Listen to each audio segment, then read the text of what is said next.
미국의 공식 국가 부채는 이미 38조 달러를 넘어섰고 가만히 앉아 있어도 매년 지불해야 하는 이자만 2조 달러를 상회합니다. 중요한 포인트는 이 이자 비용을 감당하기 위해서는 결국 더 많은 국채를 발행해야 하고 국채 발행은 다시 통화량 확대로 직결된다는 점입니다. 즉, 부채 규모가 커질수록 이자 부담이 기하급수적으로 늘어나고 이를 막기 위해 또 돈을 찍어내야 하는 악순환이 구조적으로 내장돼 있습니다.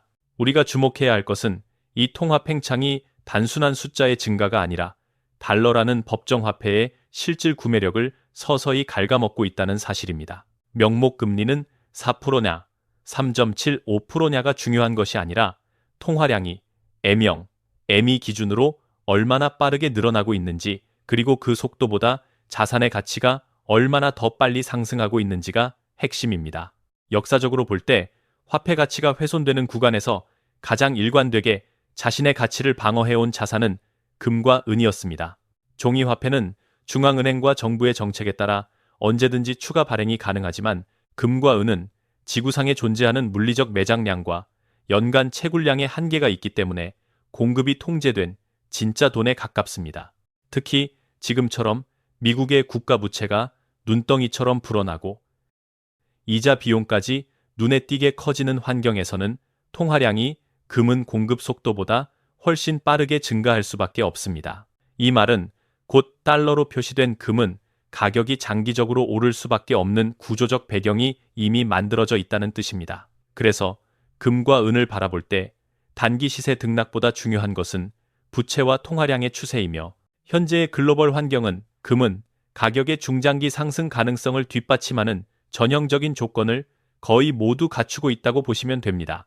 금값을 이해할 때 가장 중요한 것은 왜 인플레이션이 구조적으로 멈추지 않는가입니다. 중앙은행과 정부는 경기 둔화, 금융위기, 재정 적자를 막기 위해 결국 선택할 수 있는 수단이 제한적이고 그중 가장 많이 쓰는 카드가 바로 통화 발행, 즉 돈을 더 찍어내는 것입니다. 단기적으로는 유동성을 공급해 위기를 봉합하는 것처럼 보이지만 장기적으로는 통화량 증가 속도가 실물 경제 성장 속도보다 빨라지면서 물가 상승 압력, 자산 가격 버블, 화폐 가치 하락이 누적됩니다. 여기서 우리가 반드시 구분해야 할 것이 있습니다. 바로 법정 화폐, 즉 종이 돈과 역사적으로 진짜 돈으로 인정받아온 금, 은의 차이입니다. 종이 화폐는 정부의 신용을 담보로 한 채권에 불과합니다. 필요하면 언제든지 추가 발행이 가능하고 정치적, 정책적 이유에 따라 가치가 희석될 수 있습니다. 반면 금과 은은 누군가의 부채가 아니며 발행 주체도 없습니다. 중앙은행이 마음대로 양을 늘릴 수도, 정부가 숫자를 바꿀 수도 없습니다. 이 때문에 수천 년 동안 전쟁, 국가부도, 제국의 흥망을 거치면서도 최종 가치 저장 수단으로 살아남은 것입니다. 인플레이션 국면에서 우리가 느끼는 착시는 자산이 오른 것이 아니라 화폐 가치가 떨어진 결과라는 점입니다. 같은 이론스 금이지만 10년 전에는 1 0달러에 살 수 있었던 것이 지금은 2 0달러, 3 0달러를 줘야 하는 상황이라면 진짜 바뀐 것은 금이 아니라 달러의 구매력입니다.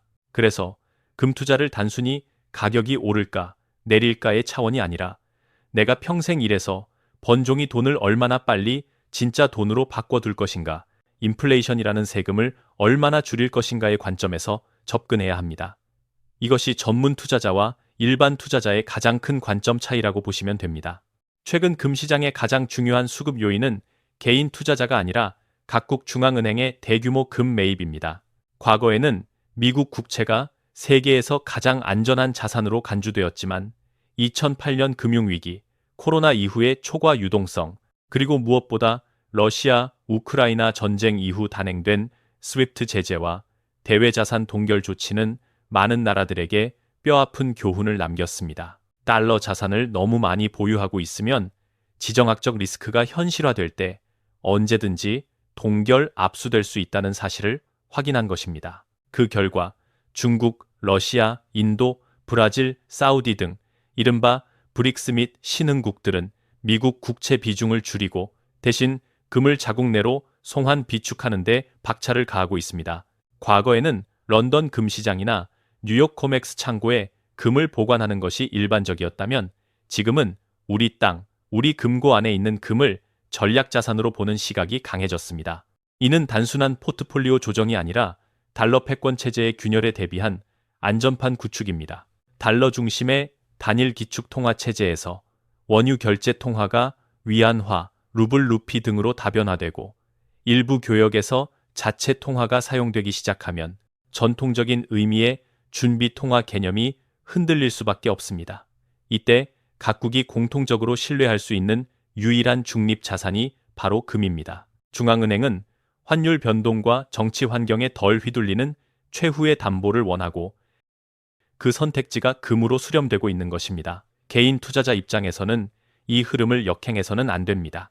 중앙은행이 팔고 있을 때 사는 것이 아니라 중앙은행과 함께 같은 방향으로 움직여야 합니다. 지금 벌어지는 중앙은행의 금 매입 러시는 단기 뉴스가 아니라 향후 10년 이상 금 가격의 바닥을 지지해줄 구조적 수요라고 이해하는 것이 중요합니다. 1971년 닉슨 대통령이 브레턴 우즈 협정을 파기하면서 달러와 금의 직접 태환이 끊어진 이후 미국은 1973년 키신저와 사우디를 축으로 한 산유국들과의 합의를 통해 석유는 달러로만 결제한다는 이른바 페트로달러 체제를 구축했습니다. 전 세계가 석유를 사기 위해서는 어쩔 수 없이 달러를 보유해야 했고 그 결과 미국은 막대한 재정 적자와 무역 적자를 감수하면서도 달러 발행을 통해 패권을 유지할 수 있었습니다. 문제는 이 구조가 영원할 것처럼 보였지만 최근 들어 균열이 뚜렷해지고 있다는 점입니다. 사우디를 포함한 주요 산유국들이 중국, 러시아, 인도 등과 원유 거래를 할 때 위안화, 루블, 루피 등 자국 통화나 제3의 통화를 허용하기 시작했고 달러만으로 결제하지 않겠다는 메시지가 공식 비공식 경로를 통해 계속 나오고 있습니다.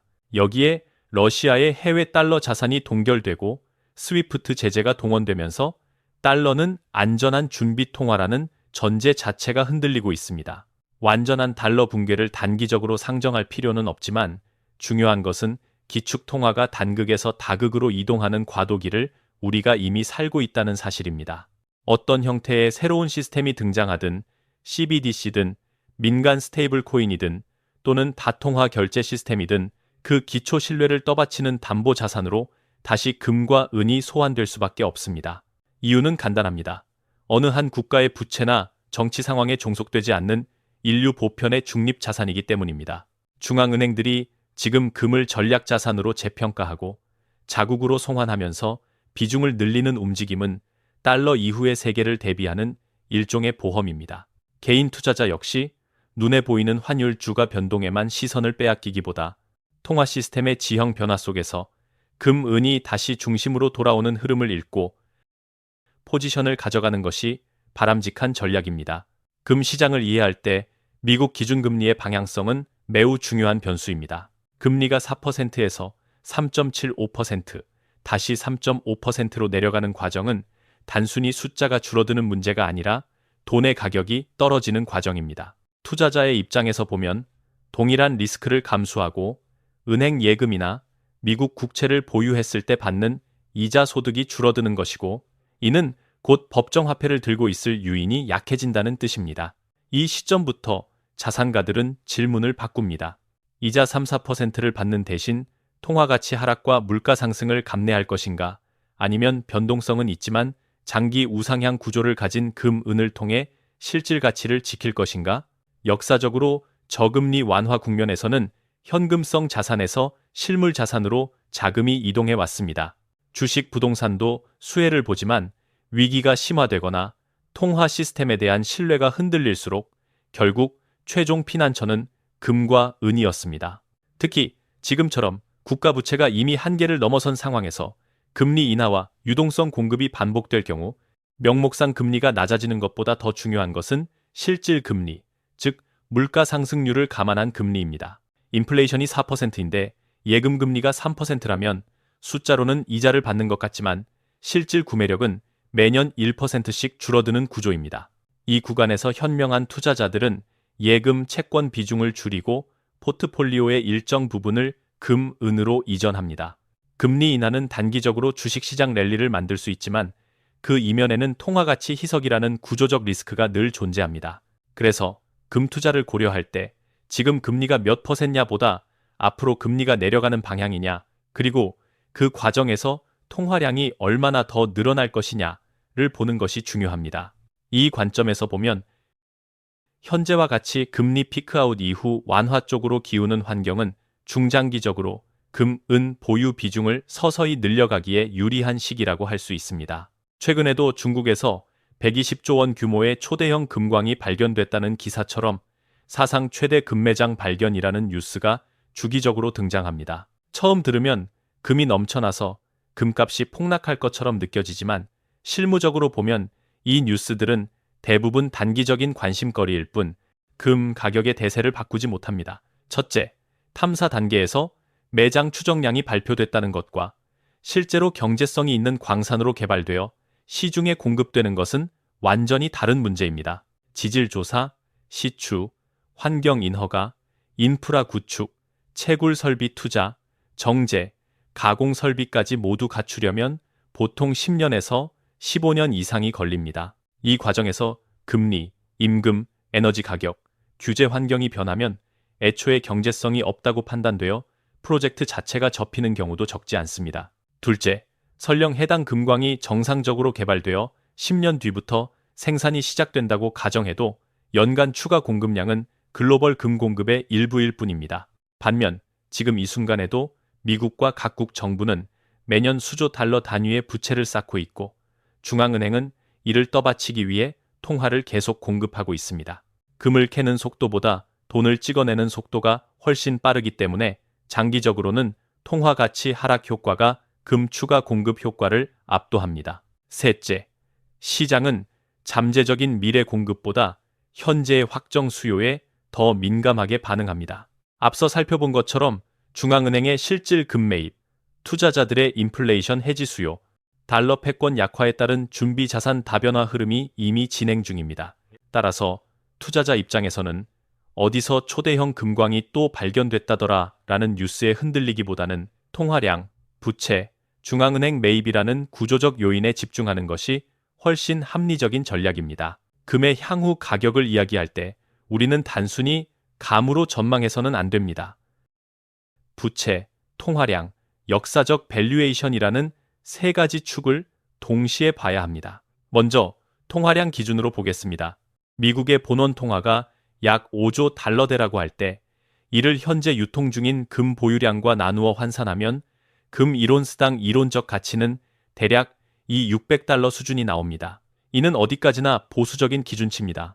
이미 시장에서 40달러대 고점을 형성한 적이 있다는 점을 감안하면 본원 통화뿐 아니라 ME 신용 창출까지 고려할 경우 이론 가치는 훨씬 더 높아집니다. 역사적인 가격 사이클도 이를 뒷받침합니다.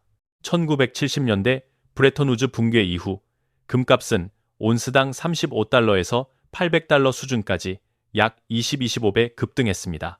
2000년대 초 250달러 부근에서 2011년 920달러까지 오른 사이클만 보더라도 7-8배 상승입니다.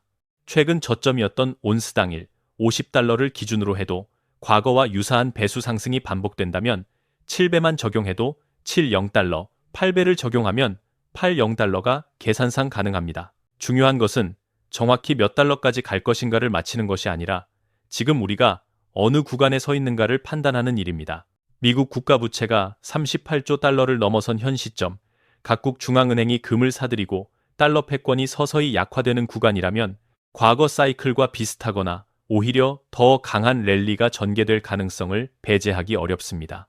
개인 투자자는 이 0달러냐, 이 200달러냐를 재는 단기 트레이더 관점이 아니라 장기적으로 5배 이상 상승할 수 있는 구조적 사이클이 다시 열릴 수 있다는 큰 그림 속에서 분할 매수 장기 보유 전략을 준비하는 것이 보다 합리적입니다. 많은 분들이 금을 여전히 언제 사서 언제 팔아 수익을 낼지만 고민합니다. 하지만 진짜 부자들의 관점에서 금과 은은 주식처럼 매매 타이밍을 재는 투자 대상이 아니라 평생 가져갈 진짜 돈이자 저축수단에 가깝습니다.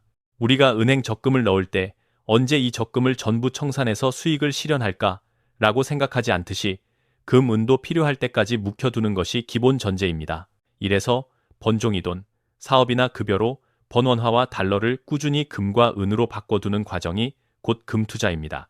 여기서 중요한 것은 한돈에 얼마에 샀느냐가 아니라 나는 지금 금과 은을 총 몇 그리 몇 킬로그램 보유하고 있는가입니다. 중앙은행이 우리나라는 금을 몇 톤 보유한다는 식으로 총량 단위로 관리하듯이 개인도 1돈 2돈 가격에 집착하기보다 100지, 1kg지, 2kg지, 실버는 50kg지, 100kg처럼 목표 중량을 세워두고 여유 자금이 생길 때마다 차곡차곡 쌓아가는 것이 올바른 접근입니다.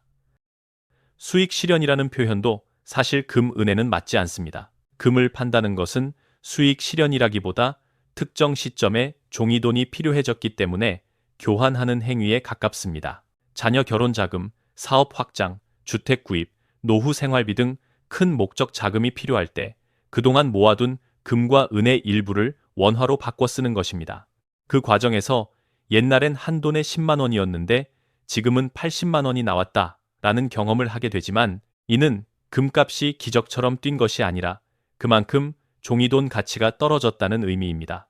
결국 중장기적으로 진짜 위험한 것은 금값의 변동이 아니라 아무 준비 없이 인플레이션과 통화 가치 하락을 맞이하는 것입니다. 그렇기 때문에 금, 은은 수년, 수십 년에 걸쳐 꾸준히 모으는 장기 저축이고 시세를 보며 흔들릴 자산이 아니라는 점을 분명히 인식할 필요가 있습니다. 많은 분들이 가장 궁금해하는 지점이 그렇다면 금값의 상승은 어디에서 끝나는가입니다.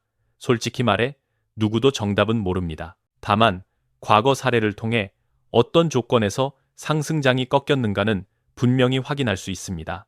대표적인 예가 1970, 80년대입니다. 닉슨의 금태환 중지 이후 금값은 온스당 35달러에서 800달러 수준까지 약 20-25배 급등했습니다. 이 과정에서 달러 가치는 급격히 훼손됐고 인플레이션이 통제 불능 상태로 치닫자 당시 연준 의장이었던 폴 볼커가 초강수 카드를 꺼냈습니다. 기준금리를 20%에 육박하는 수준까지 인상해버린 것입니다. 이 정도의 고금리는 실물 경제에 엄청난 부담을 주지만 동시에 달러를 보유할 강력한 인센티브를 만들어냅니다. 연 15, 20%의 확정 이자를 주는 무위험 자산이 눈앞에 있다면 변동성이 큰 금을 굳이 보유할 이유가 줄어들기 때문입니다. 실제로 이 시기를 전후로 금값은 장기 조정 국면에 들어섰습니다. 여기서 우리가 얻을 수 있는 교훈은 명확합니다. 금 상승장의 끝은 가격이 얼마이기 때문에 오는 것이 아니라 통화당국이 감내하기 어려울 정도로 강력한 긴축과 고금리를 통해 화폐에 대한 신뢰를 인위적으로 회복시키려 할 때 나타난다는 점입니다. 다만 현재 환경은 당시와 다릅니다. 지금의 글로벌 부채 규모와 금융 시스템의 레버리지를 감안하면 1980년대식 20% 고금리를 다시 적용하기는 사실상 불가능에 가깝습니다. 부채가 너무 커졌기 때문에 금리가 조금만 올라가도 시스템 자체가 흔들릴 수 있는 구조가 되었기 때문입니다. 따라서 이번 사이클에서도 단기 급등 이후 조정은 반복되겠지만 볼커식 초고금리 수준의 극단적 긴축이 나오지 않는 한 금, 은의 구조적 상승 추세가 완전히 꺾이는 시점은 과거보다 훨씬 늦게 그리고 더 높은 레벨에서 나타날 가능성이 크다고 보는 것이 합리적입니다. 한국의 금정책을 보면 안타까운 부분이 분명히 있습니다.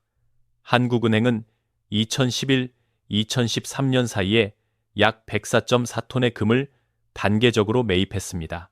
당시 국제 금시세는 온스당 1,920달러 부근이 고점이었고 이후 2015, 2016년에는 1,50달러 선까지 떨어지면서 사실상 반토막에 가까운 조정을 경험했습니다. 이 과정에서 당시 이명박 정부와 한국은행의 금 매입을 두고 야당 정치인들이 국회 질의와 국정조사를 거론하며 고점에 잘못 샀다, 정책 실패다라는 비판을 쏟아냈고 그 결과 공무원과 한국은행 실무자들은 괜히 금을 더 샀다가 또 떨어지면 자신들이 모든 책임을 뒤집어 쓸 수 있다는 두려움에 금 매입을 사실상 멈춰버렸습니다. 문제는 그 이후의 전개입니다.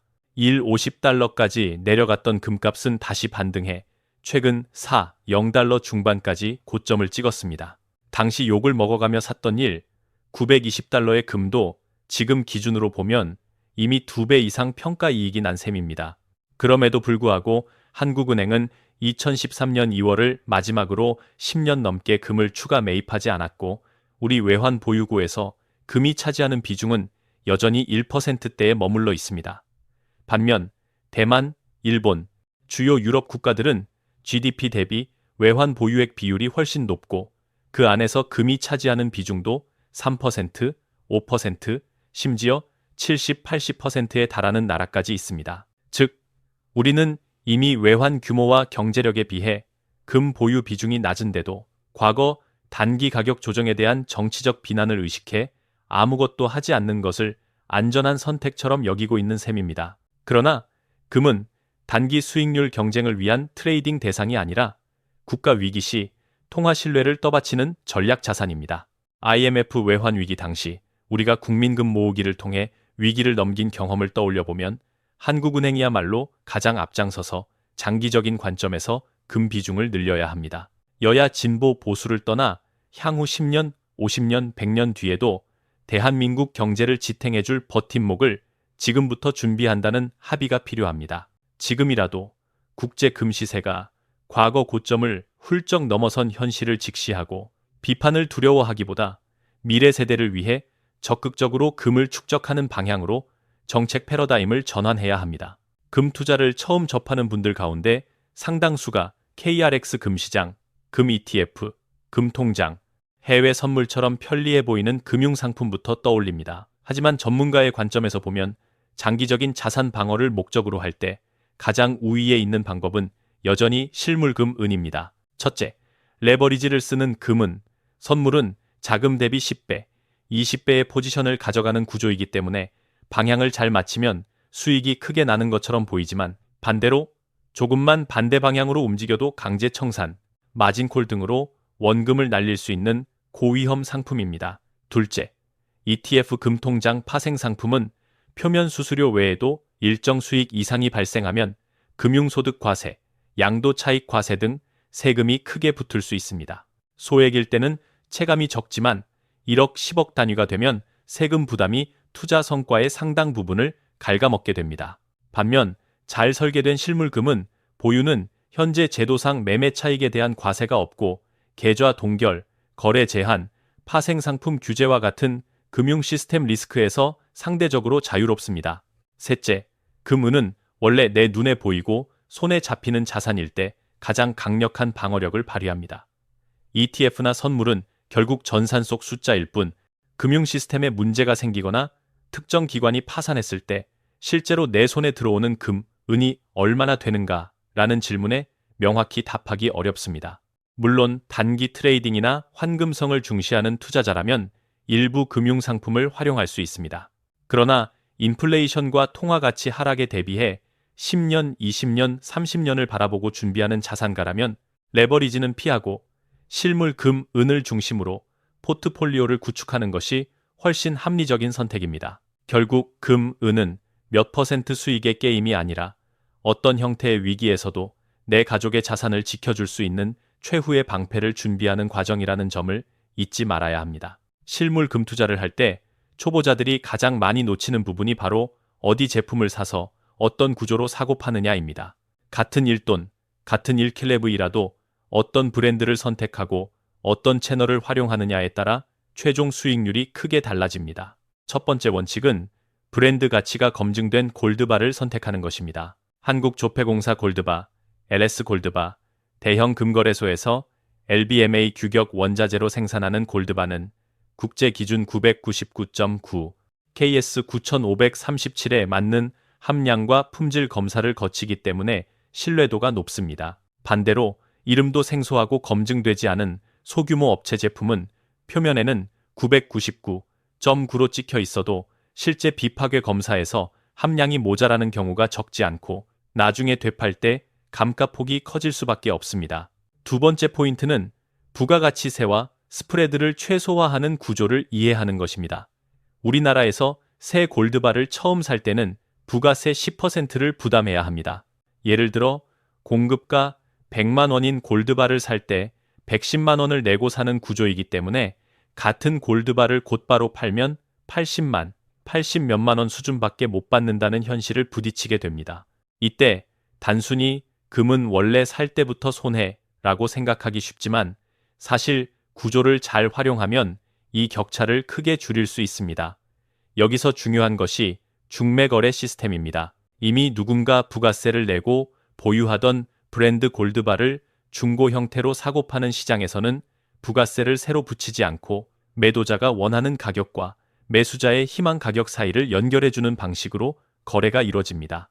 예를 들어 동네 금은방에 팔면 1돈당 75만 원을 주는 물건을 중매 시스템을 통해 82만, 83만 원에 팔 수 있고, 반대로 새 골드바를 110만 원 주고 사야 할 것을 중매를 통해 100만 원 안팎에 매수할 수도 있습니다. 마지막으로 부자들은 이 구조를 매우 체계적으로 씁니다. 목표 중량, 금 10kg을 정해놓고 시세가 조정될 때마다 중매 거래를 통해 브랜드 골드바를 모으고, 팔 때도 급하게 동네 금은방에 넘기지 않고 중매 시스템에서 더 높은 가격을 제시하는 수요를 기다립니다. 초보 투자자도 브랜드 골드바 선택과 중매 거래 활용만 제대로 익히면 같은 금을 사도 장기 수익률에서 한 단계 위의 결과를 만들 수 있습니다. 금은 투자를 이야기할 때 전체 자산 중 몇 %를 넣어야 하느냐는 질문을 많이 받습니다. 원칙부터 정리하면 첫째 집과 같은 기본 주거, 최소한의 생활비, 비상자금이 확보된 이후의 자금을 가지고 판단해야 합니다. 아직 내 집도 없고 월세 대출 상환이 버거운 상태라면 무리해서 금, 은 비중을 높이기보다는 현금 흐름과 기초 재무 구조를 먼저 개선하는 것이 우선입니다. 그 전제를 깐 뒤에는 일반적으로 전체 금융 실물 자산의 10-30% 정도를 금, 은에 배분하는 것이 한계 상황에 대비하는 합리적인 수준으로 많이 거론됩니다. 이 범위 안에서 정확한 비율은 연령, 소득 안정성, 직업, 부동산 보유 여부에 따라 달라집니다. 예를 들어 사회 초년생이라면 소액이라도 매달 일정 금액을 모아 1돈, 3돈, 5돈 단위의 골드바를 목표로 삼고 40, 50대 이후 어느 정도 자산이 쌓인 단계에서는 퇴직 후 현금 흐름과 연금의 불확실성을 감안해 금은 비중을 조금 더 공격적으로 20, 30%까지 늘려가는 방식입니다. 금과 은의 내부 비중도 중요합니다. 지금처럼 금, 은 가격 비율이 아직 높고 은이 상대적으로 저평가되어 있는 국면에서는 금 3, 은 7 혹은 금, 은 6 정도로 은 비중을 다소 더 높게 가져가는 전략이 유효합니다. 향후 금은 비가 역사적 평균에 가까운 1, 40 수준까지 좁혀지면 그때는 일부 은을 매도해 금으로 갈아타면서 포트폴리오를 재조정할 수 있습니다. 다만 주식 코인과 달리 금, 은은 언제 팔아 단기 수익을 극대화하느냐보다 위기 때도 내 순자산의 얼마만큼을 확실히 지켜낼 것인가가 핵심이기 때문에 비중을 정할 때도 욕심보다 버티는 힘을 기준으로 잡는 것이 좋습니다. 다시 말해 밤에 편히 잘 수 있는 수준에서 10%든 30%든 스스로 납득 가능한 황금 비율을 정해 꾸준히 지켜가는 것이 장기적으로 가장 큰 효과를 만들어냅니다. 은은 금과 함께 진짜 돈이지만 성격은 다소 다릅니다. 가장 큰 특징은 변동성이 훨씬 크다는 점입니다. 실제로 글로벌 시장에서 은은 시가총액이 금보다 작기 때문에 상대적으로 적은 자금으로도 가격이 크게 흔들립니다. 그래서 위기 초반에는 금이 먼저 움직이고 시장 참여자들의 시선이 점점 인플레이션, 통화 붕괴 리스크로 쏠리면 그때부터 은이 뒤늦게 가파르게 따라가는 패턴이 반복됩니다. 우리가 골드 실버 레이시오라고 부르는 금, 은 가격비가 1.70, 1.80까지 벌어졌다가 강세장 후반에는 1.40, 심하면 1.20 안팎까지 좁혀지는 현상이 대표적입니다. 이 구간에서 은은 금보다 2배, 3배 빠르게 치고 올라가기 때문에 중장기 사이클을 읽고 접근한다면 포트폴리오에서 매우 강력한 레버리지 역할을 할 수 있습니다. 다만 실무적으로는 은투자 특유의 현실적인 문제도 함께 고려해야 합니다. 첫째, 부피와 무게입니다. 1kg 골드바 10개는 작은 금고에도 충분히 들어가지만 실버 100kg은 일반인이 들고 옮기기에도 부담스러운 무게입니다. 둘째, 보관 방식입니다. 은은 공기 중 유황 성분과 반응해 시간이 지나면 검게 변색되는 황화 현상이 나타납니다. 함량 99.99%의 고순도 실버바라도 오랫동안 공기와 접촉시키면 색이 탁해지고 얼룩이 생길 수 있습니다. 기능적으로는 큰 문제가 아니지만 나중에 되팔 때 외관 상태에 따라 매수자 심리에 영향을 주고 가격 차이가 날 수 있기 때문에 진공 포장, 실리카겔 사용, 밀폐 용기, 김치통, 금고 보관 등으로 공기 접촉을 최소화하는 것이 좋습니다. 셋째, 브랜드와 함량입니다. 은 역시 KS 규격 9, 199.9 이상에 맞는 대형 브랜드바를 선택해야 하고 비파괴 검사에서 실제 함량이 안정적으로 나오는 제품을 고르는 것이 중요합니다. 이름만 999.9인 저가 실버는 나중에 재정년 비용이 많이 들고 중매거래 시장에서 외면받을 수 있습니다. 초보 투자자라면 먼저 소량의 실물 실버를 직거래, 중매거래로 직접 사보고 무게감과 보관, 매도 과정을 경험해 본 뒤 점진적으로 비중을 늘리는 것이 바람직합니다. 요약하면 금이 핵심 방어 자산이라면 은은 같은 사이클 안에서 더 큰 기회와 함께 더 큰 변동성을 품은 공격적인 파트입니다. 이 특성을 이해하고 보관, 브랜드, 매매 구조까지 함께 전략적으로 준비할 때 은은 금과 함께 장기 포트폴리오의 수익률을 한 단계 끌어올려줄 강력한 동반자가 될 수 있습니다. 이 모든 이야기를 듣고도 행동으로 옮기지 않으면 아무 의미가 없습니다. 금은 투자는 머리로 이해하는 순간이 아니라 첫 일돈을 손에 쥐는 순간부터 진짜가 시작됩니다. 구체적으로 정리해 보겠습니다. 첫째, 목표를 숫자가 아니라 중량으로 세우십시오. 금 1kg, 은 100kg을 10년에 걸쳐 모은다처럼 기간과 중량을 동시에 정해두는 것이 좋습니다. 둘째, 소득이 들어올 때마다 일정 비율을 금은 저축 계좌라고 생각하고 자동 이체하듯 옮겨두십시오. 예를 들어 매달 급여의 50%는 아무 생각 없이 금, 은으로 바꾼다는 원칙을 세우는 것입니다. 이렇게 하면 시세를 완벽히 맞히지 못하더라도 고점 저점을 평균 내는 분할 매수 효과가 자연스럽게 축적됩니다.